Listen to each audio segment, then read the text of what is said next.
5 मई सोमवार अष्टमी वैशाख माह की अष्टमी के दिन तुलसी वाला उपाय कर लीजिएगा। आपकी जन्म जन्मांतर की गरीबी दूर हो जाएगी। दोस्तों, आज के इस खास वीडियो को ध्यान से अंत तक देखिएगा। यह वीडियो आपकी किस्मत को चमका देगा, सोने पे सुहागी का काम करेगा, क्योंकि वैशाख का महीना पूरा का पूरा भगवान विष्णु को समर्पित होता है। ऐसे में वैशाख माह में जब सोमवार को अष्टमी पड़ जाए तो यह दुर्लभ संयोग बनाती है और अपने आप में सबसे ज्यादा खास होती है। ऐसे में जो भी भक्त मेरे इस वीडियो को देख रहे हैं, तो सोमवार के दिन जब अष्टमी तिथि इस बार पड़ रही है, यानी कि 5 मई के दिन जो है सोमवार की अष्टमी तिथि पड़ने जा रही है, जो बहुत ही दुर्लभ संयोग बनाने वाली है। ऐसे में इस तुलसी वाले उपाय को ध्यान से कर लीजिएगा। यह उपाय आपकी जन्म जन्मांतर की गरीबी को दूर करेगा और किस्मत को चमका देगा।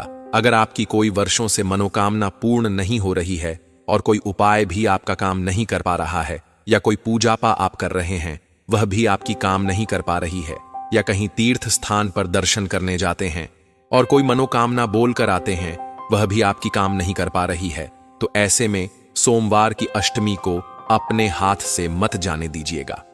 ये सोमवार की अष्टमी भगवान शिव के निमित्त होती है और इस दिन भगवान शिव की शिवलिंग के पास में 64 योगिनियां नृत्य करती है और इस दिन दुर्लभ संयोग बनता है। इस दिन शिव और शक्ति का दिन होता है। ऐसे में तुलसी की मंजरी का उपाय आप सभी को निश्चित रूप से करना है। यह तुलसी की मंजरी का उपाय जो हम आपको बताने जा रहे हैं, यह आपको धन की प्राप्ति कराएगा, धन को आपकी ओर खींचेगा और माता लक्ष्मी की कृपा को दिलाएगा। तो निवेदन है कि आप इस वीडियो को अंत तक देखिएगा, बिल्कुल मिस मत कीजिएगा। यह वीडियो कोई साधारण नहीं है। यह समझिए कि आपको स्वयं माता लक्ष्मी का कृपा प्राप्त होने वाला है, इसलिए आपको यह वीडियो प्राप्त हुआ है। और हां, निवेदन है कि इस वीडियो को अपने जैसे भाई बहनों के साथ शेयर कर दीजिए। हर कोई अपने कष्ट तकलीफों से निकलना चाहता है और आज भाग दौड़ भरी जिंदगी में हर किसी के जीवन में कुछ न कुछ कष्ट तकलीफ परेशानियां चल रही हैं और कुछ न कुछ अड़चनें भी आ रही हैं, चाहे नौकरी को लेकर हो, विवाह को लेकर हो, व्यापार को लेकर हो, या आमदनी को लेकर हो, या घर में होने वाले लड़ाई झगड़ों को लेकर हो, या उनके अंदर की कोई ऐसी भावना है, मनोकामना है जिसे वह किसी से बोल नहीं सकते। सिर्फ परमात्मा से जो है अपनी इच्छा को पूर्ण करने की विनती कर सकते हैं। तो ऐसे में उन सभी भक्तों के लिए यह वीडियो वरदान साबित होने वाली है, क्योंकि यह वीडियो आपकी मनोकामनाओं से लेकर आपके घर के पितृदोष हो, चाहे काल सर्प दोष हो, चाहे वास्तु दोष हो, चाहे नौकरी, व्यापार, उन्नति में आपको बाधाएं आ रही हो, सब कुछ आपको आज इस मात्र वीडियो से प्राप्त होने वाला है। बस 5 मिनट का समय दीजिएगा।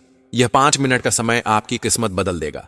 मैं गारंटी से कहता हूं कि सोमवार की अष्टमी कोई साधारण अष्टमी नहीं है। इस दिन किया गया तुलसी का उपाय अपने आप में सोने पे सुहागे का काम करता है और दुर्लभ संयोग के बाद इस बार अष्टमी तिथि पड़ रही है। जब भी वैशाख का महीना आता है तो हमारे स्कंद पुराण में कहा गया है कि वैशाख महीने में आने वाली अगर अष्टमी सोमवार को पड़ जाए तो यह कोई आपको ईश्वर से अपनी मनोकामनाओं को पूर्ण करने का ऐसा शुभ अवसर प्राप्त होता है जो शायद आपको कभी प्राप्त ना हो। चाहे जितने पूजा पाठ करें, आपको उनसे प्राप्त हो ना हो, परंतु सोमवार की अष्टमी अपने आप में खास होती है।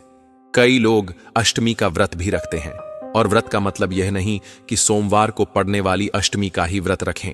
महीने में 2 बार अष्टमी तिथि आती है। दोनों ही अष्टमी अपने आप में खास होती है, परंतु सोमवार के दिन पड़ने से इसका महत्व 2 गुना बढ़ जाता है। सोमवार का दिन भगवान शिव का दिन होता है। इस दिन किया गया पूजा पाठ कभी व्यर्थ नहीं जाता है। भगवान शिव एकमात्र ऐसे देवता हैं जो आपके सारे कष्ट दुख तकलीफों को हर लेते हैं और बहुत ही ज्यादा न्यायप्रिय देव कहे जाते हैं और भोले भाले देव हैं जो बहुत शीघ्र आपकी कामनाओं को पूर्ण कर देते हैं। इसलिए सोमवार के दिन आप यह विशेष उपाय जरूर से कीजिएगा। और हां, निवेदन है कि वीडियो को जरूर से शेयर कर दीजिएगा ताकि अन्य लोगों का कष्ट दूर हो सके। और अब चलिए ज्यादा देर ना करते हुए, आपका समय बर्बाद ना करते हुए बढ़ते हैं सीधे उपायों की ओर। देखिए, सोमवार के दिन जब भी अष्टमी तिथि पड़ती है तो अपने आप में जो है खास होती है और महत्वपूर्ण होती है। जब भी आपको सोमवार वैशाख की अष्टमी मिल जाए तो कभी नहीं छोड़ना चाहिए। यह एक ऐसा दिन होता है, इस दिन अष्टमी है और वैशाख अष्टमी है, क्योंकि कई नामों से इसे जाना जाता है, क्योंकि इसका इतना ज्यादा महत्व होता है कि यह भगवान शिव जी के सबसे प्रिय दिन सोमवार के दिन पड़ती है। तो लोग यह मौका अपने हाथ से बिल्कुल ना जाने दें। और हाँ, इस दिन एक छोटा सा उपाय जरूर से कीजिएगा। आपको भगवान शिव का ऐसा आशीर्वाद मिलेगा कि आपकी जो है 7 पुश्त बैठकर भी खाएंगी। दोस्तों, आपको बता दें कि वैशाख की अष्टमी हो या चतुर्थी, यह बहुत ही ज्यादा खास होती है। इस दिन शमी के पत्र वाला उपाय जरूर से करना चाहिए। शमी का जो पत्र होता है यह अपने आप में खास ध्यान शक्तियों को रखता है। तो इस दिन सोमवार के दिन जब भी अष्टमी तिथि पड़ जाए, यह मौका बड़ा ही दुर्लभ संयोग के बाद आता है। ऐसे में शमी पत्र वाला उपाय आपको जो है हम बताने वाले हैं। हमारे गुरु आज्ञा से जो हमें उपाय प्राप्त चला है वह हम आपको बताने वाले हैं। दोस्तों, घर की सारी दुख परेशानियां दूर हो जाती हैं, मनोकामनाएं पूर्ण हो जाती हैं। बड़े ही ध्यान से सुनिएगा, सारी जानकारी बताऊंगा, एक एक जानकारी बताऊंगा, और बिल्कुल वीडियो काट पीट कर मत देखिएगा।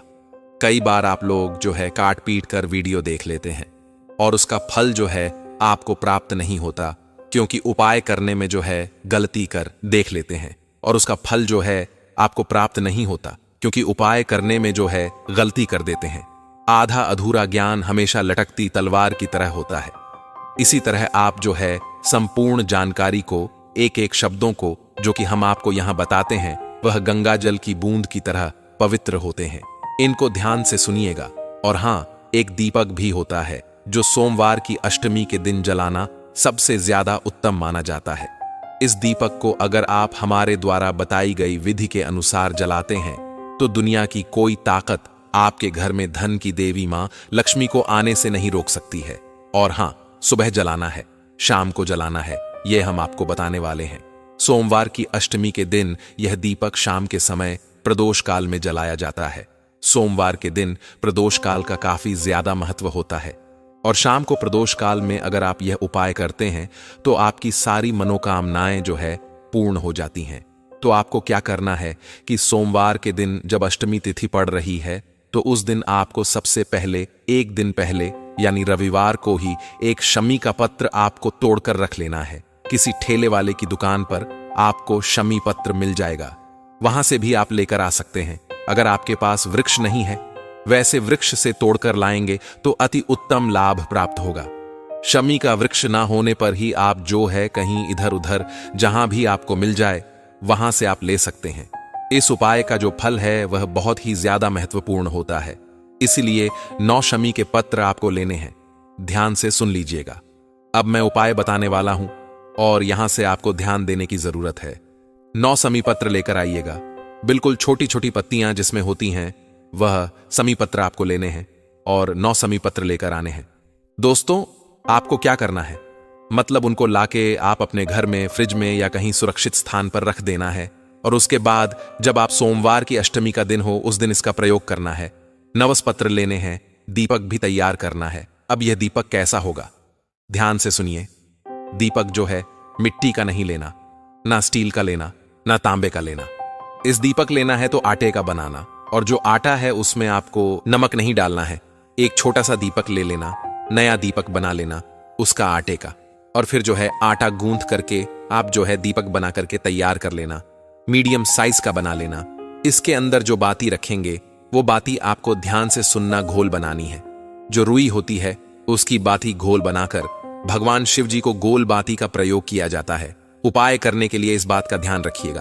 और माता लक्ष्मी का अगर उपाय करते हैं, दीप जलाते हैं, तो उसमें लंबी बाती का प्रयोग किया जाता है। तो गोल बाती आपको बना लेनी है और इसके अंदर जो चीज डालेंगे वह है शुद्ध देसी गाय का जो घी होता है ना, वही आपको लेना है। ध्यान से सुन लीजिएगा, वही आपको लेना है। और एक दीपक जो है जलेगा वह बहुत ही महत्वपूर्ण है। दीपक जो है आप ले लीजिएगा, शुद्ध देसी गाय के घी का दीपक आपको बना लेना है। दोस्तों, यह उपाय भगवान शिव के निमित्त किया जाएगा। पूजन अर्चन के लिए शुद्ध देसी गाय का घी जो है थोड़ा सा अलग और रख लीजिएगा। कुछ लोग जो है नहीं रखते हैं, तो आपको थोड़ा सा अलग रख लेना है। और हां, जो थाली है उसी में आपको ये सारी चीजें रख लेनी है। और उसके बाद एक प्लेट या कटोरी जो भी है, आप उसके अंदर जो समपत्र है उनको रख लीजिए। घी का दीपक जो है रख लीजिए, या फिर जो पूजन की थाली है उसमें रख लीजिए और दीपक बनाकर तैयार करना है। दीपक जब तैयार हो जाएगा तो शाम का समय नोट कर लीजिए। यहां पर मैं बताने जा रहा हूं। शाम का समय प्रदोष काल जो रहेगा वह शाम को 6 बजे से लेकर 8 बजे के बीच में रहेगा। कोशिश कीजिएगा 6 बजे से 7 बजे के बीच में उपाय कर पाएं। अगर किसी कारण से नहीं कर पाते हैं तो ऐसे में 8 बजे तक आप इस उपाय को जरूर से कर लीजिएगा। इस उपाय को करने से आपको जो है अति उत्तम लाभ प्राप्त होता है। इस उपाय को घर पर मत कीजिएगा। यह उपाय केवल भगवान शिव के मंदिर में ही जाकर करना है। जो भी आपके आसपास मंदिर हो वहां जाकर कर लीजिएगा। किसी कारण से लेट हो जाए तो 8 बजे तक चले जाइएगा। इस उपाय को करते हैं तो भगवान शिव जी आप लोगों से बहुत प्रसन्न होते हैं। सबसे पहले मंदिर पहुंचना है, ठीक है। अब मंदिर जैसे ही पहुंचेंगे तो भगवान शिव जी के मंदिर के अंदर जैसे प्रवेश करते हैं, उसके बाद आप लोगों को क्या करना है कि सबसे पहले तो भगवान जो है, भगवान शिव जो हैं, उनके पास आपको दर्शन करने हैं और 3 बार हाथों से ताली बजानी है।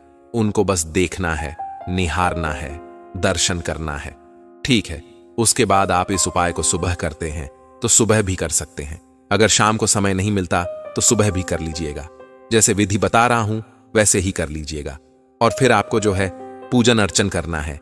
एक लोटा जल लेकर जाना है, जल समर्पित कर देना है। जल में थोड़ा सा गंगा जल डाल करके ले जाइएगा और भगवान शिव से हाथ जोड़कर अपना नाम और गोत्र बोलकर 3 बार अपनी मनोकामनाओं को बोलिएगा। सोमवार का दिन सबसे श्रेष्ठ दिन इसलिए माना जा रहा है कि अष्टमी का दिन है। और इसके बाद आपको जो है पूजन अर्चन करना है दोस्तों।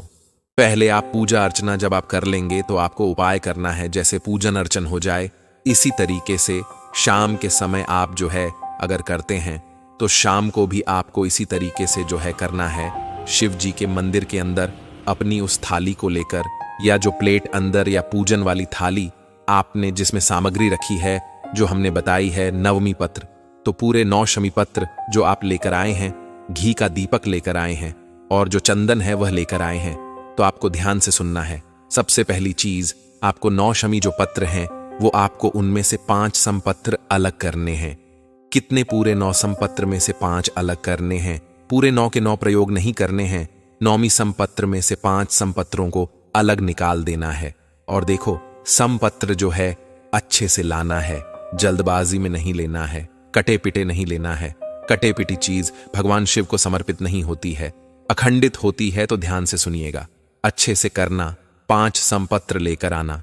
5 समपत्र को लाकर मतलब 5 समपत्र जब आप अलग निकाल कर रखेंगे तो भगवान शिव जी की जो शिवलिंग है उसे देखते हुए भगवान शिव की शिवलिंग के पास में जो गणेश जी का स्थान होता है उस स्थान को जैसे लेफ्ट और राइट भगवान शिव जी के जो चरण होते हैं तो वहां जो सीधे हाथ की तरफ जो है भगवान गणेश जी का स्थान होता है वहां पर आपको जो है समपत्र रख देने हैं। बता दें भगवान शिव जी की शिवलिंग होती है, शिवलिंग के ऊपर गणेश जी का स्थान होता है। वहां पर आपको जो भगवान शिव जी की मूर्ति है वहां कोई गणेश जी की मूर्ति हो तो वहां पर कर लीजिएगा, नहीं है तो शिवलिंग पर ही भगवान गणेश की प्रतिमा स्वरूप जो पैर होते हैं वहां होते हैं तो आपको वहां रख देना है दोस्तों। शिवलिंग के अंदर ही शिव जी को पूरा विराजमान होना पड़ता है। जहां शिवलिंग पर ही गणेश जी का स्थान होता है तो आपको वह देख लेना है। हम आपको बता देते हैं जो भगवान गणेश जी का स्थान होता है उस शिवलिंग में होता है जलाधारी के ऊपर भगवान शिव जी की तरफ से आप खड़े होकर देखना। आप भगवान शिव जी की तरफ खड़े होकर देखेंगे तो आपको उल्टा हाथ पड़ेगा, बट जिस तरफ से बैठे हैं आप उस तरफ से देखोगे तो भगवान शिव की जो राइट साइड है यानी राइट हैंड है मतलब सीधे हाथ की तरफ जो जलाधारी होगी वह जलाधारी का हिस्सा भगवान गणेश जी का स्थान होता है। मतलब शिवलिंग तो होती ही है पर जो जलाधारी होती है ना, जलाधारी का जो हैंड साइड होता है यानी कि सीधे हाथ का भाग होता है वह होता है भगवान गणेश जी का स्थान। तो आपको क्या करना है, सबसे पहले अपनी 5 समपत्रों को अलग निकालकर उन 5 समपत्रों को एक साथ जमाकर इन 5 समपत्रों को भगवान गणेश जी वाले स्थान पर आपको समर्पित करना है। मतलब जलाधारी के सीधे हाथ पर राइट हैंड साइड पर जो पत्तियां हैं उनका भाग जो है शिवलिंग की तरफ होना चाहिए और डंडियों का भाग मतलब जो जहां से जल बहकर जाता है वहां पर होना चाहिए। 5 समी पत्तों की डंडी आपको रख देनी है और पत्तियों की तरफ भगवान गणेश जी वाले स्थान पर आपको यह 5 समी पत्र समर्पित कर देने हैं। 5 समपत्र जैसे ही आप लोग समर्पित करते हैं भगवान गणेश जी वाले स्थान पर, उसके बाद में दोस्तों आपके पास कुल मिलाकर 4 समपत्र बच जाएंगे। अब 4 बचे हुए समपत्र निकाल लेने हैं। 3 समपत्र अलग निकालकर इनको एक साथ जमा लो और साथ में इन 3 समपत्रों को आपको कहां चढ़ाना है? इन 3 समपत्रों को आपको चढ़ाना है भगवान शिव की शिवलिंग के ऊपर। ठीक है, 5 समीप पत्र आपने कहां पर चढ़ाए?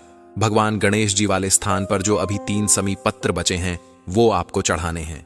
भगवान शिव की शिवलिंग पर बिल्कुल ऊपर चढ़ा दीजिएगा। इसमें जो पत्ती का भाग होगा वो आगे की तरफ होगा, डंडियों का भाग पीछे की तरफ होगा। मतलब जो जलाधारी होगी ना, जो जल से जल नीचे गिरता है उसकी तरफ आप भाग करके चढ़ाना है शिवलिंग के ऊपर। बस डंडियों का भाग पीछे की तरफ हो जाएगा। तो मात्र 3 समीपत्र आपको भगवान शिव जी की शिवलिंग के ऊपर चढ़ा देनी है। अब इसके बाद आप लोगों ने 5 समीपत्र भगवान के नीचे वाले स्थान पर चढ़ाई, 3 समपत्र शिवलिंग के ऊपर चढ़ाए। बचा कुचा एक समीप पत्र है ना, उसको अपने पास घी का जो दीप बचा हुआ है। अब कई सारे ये गलती करते हैं कि जाते ही घी का दीपक जला देते हैं, क्योंकि घी का दीपक जो हमने बनाया है वह उपाय के लिए बनाया है। आप लोगों को अगर जलाना है दीपक भगवान शिव जी के मंदिर में तो एक दीपक अलग से लेकर जाइएगा, या सोमवार की अष्टमी के दिन शाम के समय जो है भगवान शिव की शिवलिंग के पास दीपक जलाइएगा। सुबह भी जला सकते हैं, वह अलग होता है। इस उपाय में ये जो दीपक है वह अलग होगा। 9 समीपत्र और एक दीपक जो जरूरी होता है उपाय करने के लिए होता है। दीपक अलग से जलाना चाहो तो जला सकते हैं। तो पहले आपको वो जला देना है पूजन में और फिर उपाय के लिए। जो दीपक हम बता रहे हैं उसको अलग रख करके उपाय करने के बाद जलाना है। यह दीपक आपको आखिरी में जलाना है। जब उपाय कर रहे हैं न तभी आपको आपके पास में समीप पत्र और एक घी का दीपक गोल बाती का मतलब तैयार रखा है, जो कि आटे का है, जो मिट्टी का होगा, नया होगा। और ध्यान रखें, घर से बत्ती बनाकर नहीं ले जानी है, घर से पूरा दीपक तैयार करके लेकर आना है। नहीं तो आप लोग ऐसा करते हैं कि बत्ती लेकर आ जाओ और वहीं पर रखे हुए दीपकों में दीपक जला दो। ऐसा नहीं करना है। दीपक घर से तैयार करके लाना है, बत्ती भी तैयार करके लानी है। और जो एक समीप पत्र बचा है, एक दीपक लेकर सीधा आपको भगवान शिव जी के मंदिर या प्रांगण, जो चौखट होती है, जो मेन गेट होता है जहां से अंदर बाहर निकलते हैं, वहां पर भगवान शिव जी का जो मंदिर होगा, जो प्रांगण होगा, उस चौखट पर आपको जाना है। और चौखट के बाहर जाकर जैसे ही निकलेंगे अंदर की तरफ खड़े होकर, मतलब भगवान शिव जी के मंदिर के प्रांगण से बाहर नहीं निकलना है, अंदर की तरफ ही खड़े रहना है। और अंदर से खड़े होकर देखना है कि आपका उल्टा हाथ कौन सा पड़ रहा है। अंदर से खड़े होकर बाहर की तरफ देखना है कि आपका उल्टा हाथ कौन सा है। इस उल्टे हाथ की जो चौखट होगी वहीं बैठ जाना है। मंदिर के बाहर मत निकलिएगा, अंदर होकर ही बैठ जाना है और मंदिर के प्रांगण के अंदर बैठ जाना है। और उल्टे हाथ की तरफ ना, जो उल्टा हाथ पड़े उस उल्टे हाथ की चौखट पर क्या करना है कि कोने में ही जो है आप लोगों को यह बचा हुआ दीपक है, यह जला देना है। स्वयं वहां पर भगवान गणेश जी का स्थान होता है। मोर ध्वज जो होते हैं उनका नाम लेकर, मयूर ध्वज, भगवान गणेश जी का नाम लेकर के आपको जो है इस चौखट पर दीपक जला देना है। और उसी के बाद समीपत्र जो है आपको दोनों हाथों से उस घी के जो दीपक है उसके पास में रख देना है। माचिस जो है अपने साथ में लेकर जाइएगा। मंदिर में किसी दूसरे व्यक्ति की माचिस का प्रयोग मत कीजिएगा, इस बात का ध्यान रखिएगा। और इस उपाय को ध्यान से कर लीजिएगा, आपकी सभी मनोकामनाओं को पूर्ण करेगा। बहुत ही उत्तम उपाय है। अब ध्यान से सुनिए। अगला उपाय, जिनके घर में लक्ष्मी नहीं आती है, लक्ष्मी की प्राप्ति नहीं होती है, बहुत ही मुश्किल से घर का खर्चा पानी चलता है, 1 रुपये कमाते हैं, 2 रुपये खर्च होता है, जिन्हें अखंड लक्ष्मी की प्राप्ति चाहिए, उनके लिए यह विशेष उपाय करना है। उपाय क्या करना है, ध्यान से सुनिए। उसके लिए आपको मिट्टी का नया कोरा दीपक लेना है। नया कोरा दीपक लेकर के मिट्टी का, उसमें आपको गाय का शुद्ध घी भरना है। 1 रुई की गोल बाती, 1 रुई की लंबी बाती का प्रयोग करना है। और सोमवार की अष्टमी के दिन शाम के समय प्रदोष काल में चले जाना है। भगवान शिव के सबसे पसंदीदा वृक्ष के पास जो है बेल वृक्ष के पास जाना है। और वहां जाकर इस दीपक को शिव शक्ति का स्मरण करते हुए जला देना है। जहां दीपक जलाए वहां से थोड़ी सी चुटकी भर मिट्टी लेना और मिट्टी लेने के बाद घर आ जाना। पूजा मंदिर में रखना, लाल वस्त्र में रखना है और इसे पोटली बनाकर धड़कने वाले स्थान पर रखना है। और हां, वहीं जब आप दीप जलाएं उस समय शिव शक्ति का स्मरण तो करना ही है। भगवान शिव के मंत्रों का जाप करना है, क्योंकि बेल वृक्ष जो होता है इसमें माता लक्ष्मी और माता पार्वती का वास होता है। शाम के समय इसमें दीपक जलाने से और सोमवार की अष्टमी के दिन दीपक जलाने से आपको अखंड लक्ष्मी की प्राप्ति होती है। बहुत ही उत्तम उपाय करके देखिएगा। आपको आनंद ना आ जाए तो कह दीजिएगा। अगर कई सारे लोग ऐसे होते हैं जिनके पास समी वो वेल वृक्ष नहीं होता है दोस्तों, तो वेल वृक्ष नहीं होता है तो उनको क्या करना चाहिए? जैसे बाजार में रहते हैं, फ्लैट में रहते हैं, तो वेल वृक्ष के पास नहीं जा सकते, तो ऐसे में उनको क्या करना चाहिए कि यही वाला दीपक, यही क्रिया आपको तुलसी के पास में करनी है। तुलसी का जो पौधा है उसमें भी मां लक्ष्मी का वास होता है, तो शाम के समय तुलसी के पास में जो है यह दीपक जलाइएगा, परंतु इसका क्रम जो है बदल जाएगा। वह क्या करना है कि देखिए, उसमें तो आपको 2 बाती जलानी है, क्योंकि शिव शक्ति का स्मरण करके भगवान शिव को प्रसन्न करना है, ताकि माता लक्ष्मी अपने आप प्रसन्न हो जाए और आपको अखंड लक्ष्मी की प्राप्ति दें, और भगवान शिव के साथ साथ माता पार्वती की कृपा भी आपके ऊपर हो। यहां पर माता लक्ष्मी की कृपा आपको प्राप्त करनी है और भगवान विष्णु की कृपा प्राप्त करनी है। तो ऐसे में दीपक तो मिट्टी का ही लेना है, परंतु उसमें गोल बाती का प्रयोग नहीं करना है, सीधी एक ही बाती, लंबी बाती का प्रयोग करना है, और उसमें गाय का शुद्ध घी भरना है और जला देना है। उसके बाद जो है, आप जहां दीपक जलाया है उसी के नीचे से एक छुटकी मिट्टी ले लीजिए, उसे मंदिर में रख के किसी भी लाल वस्त्र या पीले वस्त्र में बांधकर रखने वाले स्थान पर रख दीजिएगा, और आपको फिर देखना अखंड लक्ष्मी की प्राप्ति होती है। जीवन में कभी धन की कमी आपको महसूस नहीं होगी। बहुत ही सुंदर सा उपाय है, ध्यान से करिएगा दोस्तों, बहुत ही उत्तम उपाय हमने बताए हैं। अगर आपने अभी तक चैनल को सब्सक्राइब नहीं किया, चैनल को जरूर से आप जो है सब्सक्राइब करके रखिएगा। इससे आपको आने वाली हर वीडियो का नोटिफिकेशन समय से पहले प्राप्त होता रहेगा।